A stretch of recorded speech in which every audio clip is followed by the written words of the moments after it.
Hello students, welcome. हम आज unit 2 start करने वाले हैं। यूनिट 2 काफी अच्छी यूनिट है। वो इसलिए यूनिट अच्छी इसलिए क्योंकि ये सारा ही चैप्टर हमारा मोशन के ऊपर है। तो हम मोशन अराउंड 6-7 में periodic, non periodic, regular interval, irregular interval वगैरह वगैरह पढ़ते आ रहे हैं। 9th में काफी अच्छी हमने 3 इक्वेशंस ऑफ मोशन की थी, अगर याद हो तो v equal to u plus a t, ऐसे ही कुछ इक्वेशंस के ऊपर हमारा ये चैप्टर है। तो जो यूनिट 2 का फर्स्ट ए चैप्टर है वो सिर्फ है मोशन के बारे में, बहुत ही सिंपल है।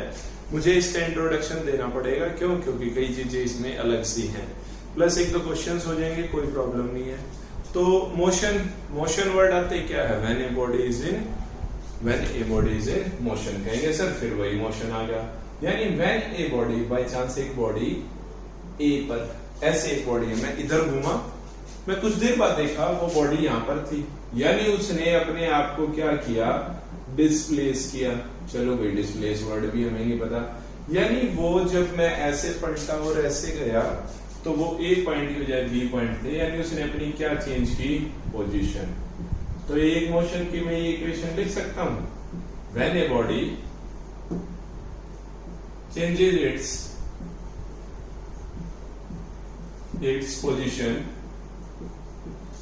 with respect to time, यानी एक बॉडी जब अपनी पोजीशन चेंज करे with respect to time, then we can say the body is in motion।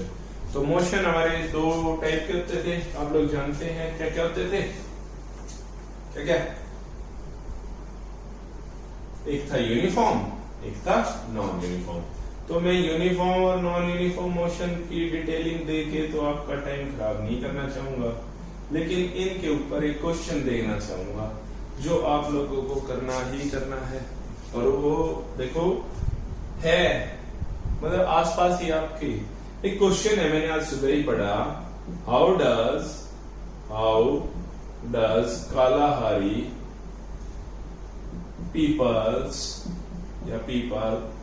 Catch in Africa? हाँ बोलो, in Africa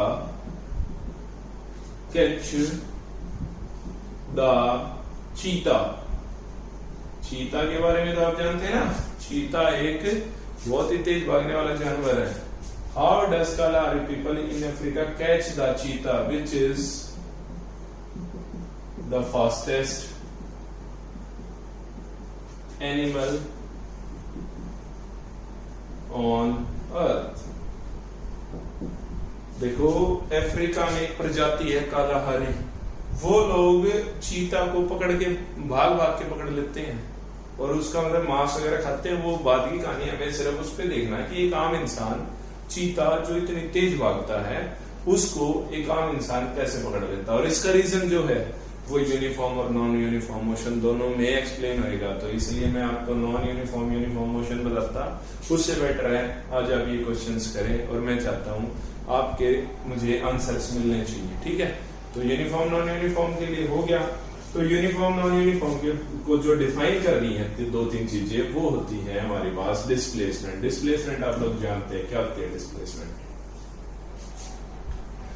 what is the difference between distance and displacement? Distance, total path. Displacement, shortest path between two points, between two points, है ना? एक body है A, यहां से आ गई, B पे पहुंच गई, बी से सी पे चली गई, सी से डी पे आ गई। मान लो ए से बी है 2 मीटर, बी से सी है 3 मीटर, और ये कितना हो गया? अगेन मेरा 2 मीटर, अगर ये रेक्टेंगुलर शेप है। तो मुझे क्या फाइंड करना है? व्हाट इज द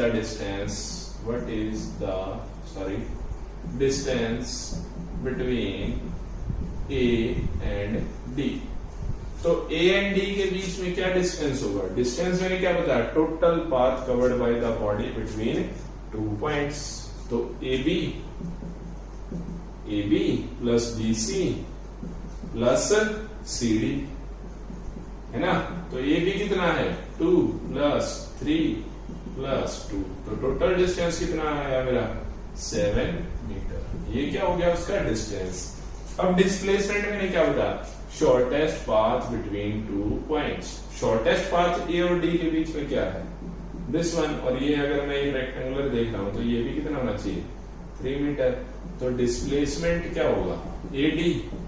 क्यों, क्योंकि दो पॉइंट्स के बीच में शॉर्टेस्ट पाथ हमेशा स्ट्रेट लाइन ही होती है। ये पॉइंट, ये पॉइंट, ये पॉइंट, ये पॉइंट, मान लो ये पॉइंट है, इन दो के बीच में भी एक स्ट्रेट लाइन, इन दो के बीच में भी एक स्ट्रेट लाइन, और इन दो के बीच में भी क्या है स्ट्रेट लाइन। तो डिस्प्लेसमेंट कितना हो गया 3 मीटर। देखो दोनों चीज में डिफरेंस है कि हाँ डिस्टेंस और डिस्प्लेसमेंट समझ आ गया होगा।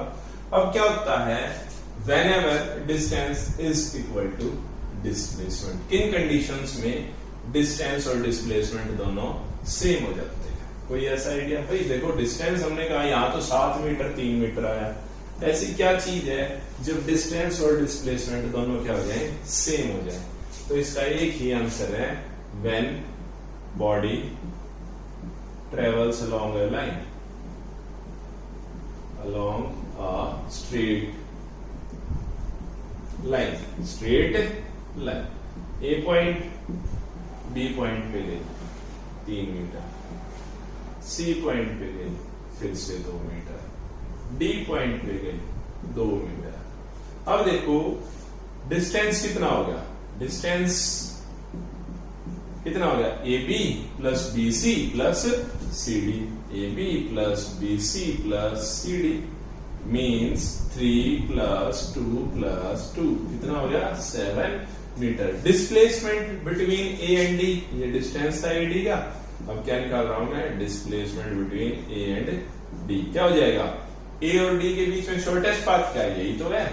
क्यों, क्योंकि बॉडी स्ट्रेट जा रही है, तो कितना हो गया वो भी 7 मीटर। तो देखो डिस्टेंस और डिस्प्लेसमेंट कब इक्वल हो सकते हैं, जब दोनों क्या हो एक स्ट्रेट लाइन में पाथ फॉलो कर रहे हैं। ठीक है, अब आ जाते हैं, डिस्प्लेसमेंट क्लियर हो गया। अब आ जाते हैं वेलोसिटी। वेलोसिटी होती है rate of change of displacement with respect to time. फर्क देख लेते हैं, स्पीड, स्पीड होती है डिस्टेंस अपॉन टाइम, वेलोसिटी होती है डिस्प्लेसमेंट अपॉन टाइम। तो जाहिर सी बात है कई बार हम कंफ्यूज हो जाते हैं कि सर कई बार तो वेलोसिटी बोला जाता है, कई बार स्पीड बोला जाता है। स्पीड होती है डिस्टेंस अपॉन टाइम, वेलोसिटी होती है डिस्प्लेसमेंट अपॉन टाइम। तो भाई डिस्प्लेसमेंट पता है अपॉन में टाइम कर दिया, डिस्टेंस पता है अपॉन में टाइम कर दिया। तो यहाँ भी सेम केस आ जाता है। क्या ये भी बताना पड़ेगा कि स्पीड का कैसे निकालना और डिस्प्लेसमेंट वेलोसिटी कैसे निकालना। तो यहां मैं पूछता हूं, at what situation speed is equal to velocity. तो अगेन आपका क्या आंसर आएगा, if distance is equal to displacement. जब डिस्टेंस और डिस्प्लेसमेंट क्या हो सेम हो जाएंगे तो वेलोसिटी भी किसके इक्वल हो जाएगी, स्पीड के। ठीक है, ये थे बेसिक टर्म्स जो कि ना ही बराबर थी, आप लोग बेटर कर पाते। अब आ जाते हैं मोशंस इन 1 प्लेन 2 प्लेन 3 प्लेन। ये मार्कर है, ये ऐसे चला, यानी इसने क्या कवर की, लेंथ। ये किस में चल रहा है, एक्स एक्सिस के अलॉन्ग, लो ये वाई एक्सिस और ये मेरा जेड एक्सिस। तो देखो 1 डायमेंशनल मोशन,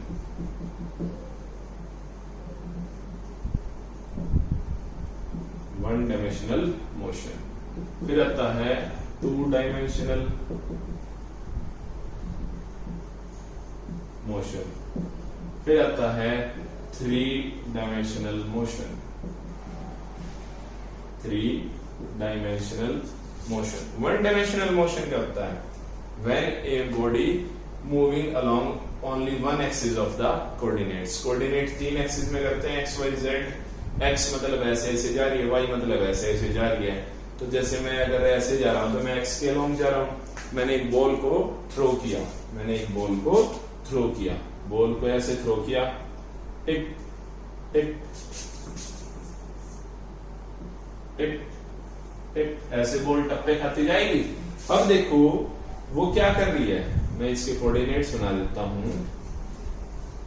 ठीक है, एक्स एक्सिस के लॉन्ग भी उसका मोशन बढ़ता जा रहा है, और जैसे यहां से यहां जा रही है तो वाई एक्सिस के long decreasing increasing decreasing increasing decreasing. तो वो दो कोऑर्डिनेट्स में अपने आप को डिफाइन कर दी है। कोऑर्डिनेट्स यानी it is of 2 dimensional motion. अब आ जाते हैं 3 डायमेंशनल मोशन।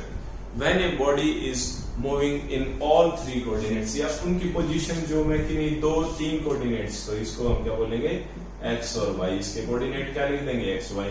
जब 3 डायमेंशनल होगी तो एक्स वाई जेड। यानी किसी एक ऑब्जेक्ट की पोजीशन सिर्फ एक कोऑर्डिनेट बता रहा है तो 1 डायमेंशनल, भाई एक्स एक्सिस के अलॉन्ग ये 3 मीटर चली।